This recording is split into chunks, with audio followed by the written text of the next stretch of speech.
let's not forget China's support of Russia as Russia creates death and destruction in Ukraine. Vladimir Putin is expecting a visit from Xi Jinping this spring. This would be the second in-person meeting for the two leaders since the start of Russia's war on Ukraine, Jonathan. Your thoughts on Beijing's support of that war?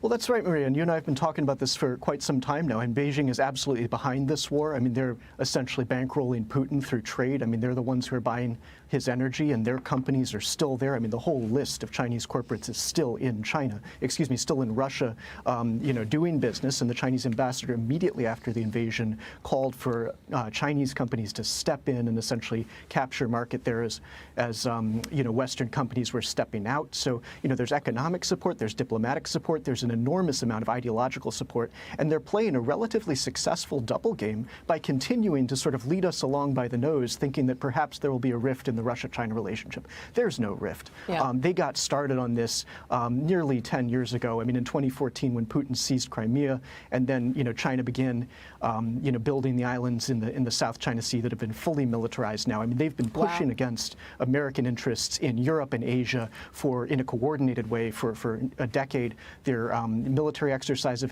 have increased in pace. I mean, just in the past 12 months, they've had multiple exercises with nuclear bombers. Even coming close to American aircraft. It's a pretty long list. It's even coming close to American aircraft. It's a very long list. I mean, the case against China is just enormous at this point, and the time for action, that's our biggest challenge in America. Can we act? We know we can talk about it. Yep. Can we act? So what should be the priority of the China Select Committee run by Representative Mike Gallagher?